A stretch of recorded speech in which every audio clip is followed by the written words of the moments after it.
सभी YouTube family को राधे राधे। तो कल यहाँ होलिका दहन है और आपके क्षेत्र में कब होलिका दहन है बताइएगा, क्योंकि 2 दिन का लगा हुआ है। 2 दिन, कोई मना रहा है कल, कोई मनाएगा परसों। किसी के यहाँ होलिका दहन कल होगा, किसी के यहाँ होलिका दहन परसों होगा। आप बताइएगा कि आपके यहाँ कब होगा। तो होलिका दहन क्यों मनाई जाती है, क्यों होलिका दहन होता है, आइए हम आज जानते हैं। होलिका दहन होता है कि एक हिरण्यकश्यप नाम करके शिव भक्त था, जो शिव का परम भक्त था। शिव जी ने उन्हें वरदान में दे दिए थे कि वो अमर रहेगा, कभी नहीं मरेगा। अब कभी नहीं मरने वाला को तो आप जानते हैं कि अगर हमें पता चल जाएगा कि हम कभी नहीं मरेंगे, हम अमर हो गए, तो कोई कोई तो भक्ति में लग जाएगा, लेकिन कोई कोई दुराचारी भी हो जाता है।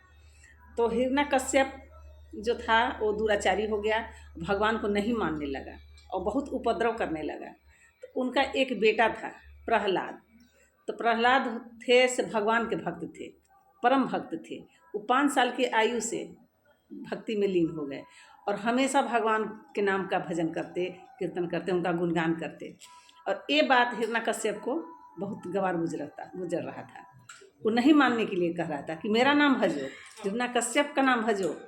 दुनिया में या कहीं भी भगवान नहीं है, सिर्फ मैं हूँ। लेकिन उनका बेटा प्रहलाद जो थे वो मानने के लिए तैयार नहीं थे।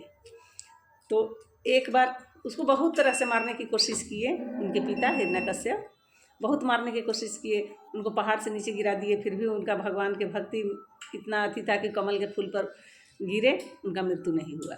नदी में फेंक दिए, फिर भी मृत्यु नहीं हुआ, वहाँ से भी बच गए। और लाख कोशिश किए, नहीं मरे। तब बहुत चिंतित हो गया कि अब इसे मारूं कैसे। तो उनकी बहन थी होलिका, उनका नाम था होलिका। होलिका आई तो उनका भी वरदान मिला था, एक मतलब शॉल मिला था वरदान के रूप में कि ये आग में नहीं जलेगा, तो ये जो ओढ़ लेगी तो आग में नहीं जलेगी। तो उसने कहा कि भैया आप चिंता मत कीजिए, प्रहलाद जल के भस्म हो जाएगा, सुबह आपको इनका राख मिलेगा। तो भाई ने कहा कि कैसे बताओ। बहन ने कहा कि देखिए मेरा शीत शॉल है, शीतल रहता है और हम इसको ओढ़ लेंगे, हम नहीं जलेंगे और हम उसको गोदी में लेकर के बैठ जाएंगे और हम नहीं जलेंगे, लेकिन आपका बेटा जल जाएगा। वो बहुत खुश हुए अपने बेटा को मारने से कि चलिए अब मर जाएगा। और पूरा लकड़ी का मतलब चिता सजाया गया और होलिका थी से अपना भतीजा को गोदी में लेकर के बैठ गई और चारों तरफ से आग लगा दिया गया। और भगवान की कृपा देखिए कि वो जो शीत शॉल था से उड़ करके प्रहलाद के बदन पर चल गया और होलिका बेचारी फूला रह गई।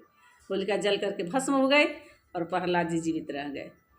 और सुबह उनका जय जयकार गूंजने लगा और भगवान का जय जयकार करने लगे वो।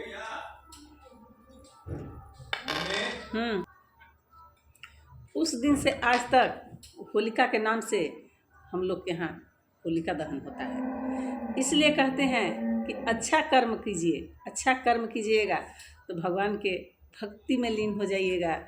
भगवान आपका सदैव कृपा करेंगे, रक्षा करेंगे। और नहीं तो हर साल आपको जलना पड़ेगा, जैसे कि रावण और होलिका हर साल जलती है और उनको बहुत अनादर से नाम लिया जाता है। और आज तक किसी ने अपने बच्चों का नाम नहीं रखा, न रावण रखा और न नखा रखा और न ही होलिका रखा। इतना याद रखिएगा, अच्छा कर्म करिए और भगवान की भक्ति करिए, सदैव आपका भगवान रक्षा करेंगे। चलिए राधे राधे। अगर ये मेरी बात अच्छी लगी होगी तो एक लाइक कीजिएगा और प्यारा सा छोटा सा कमेंट कीजिएगा। राधे राधे।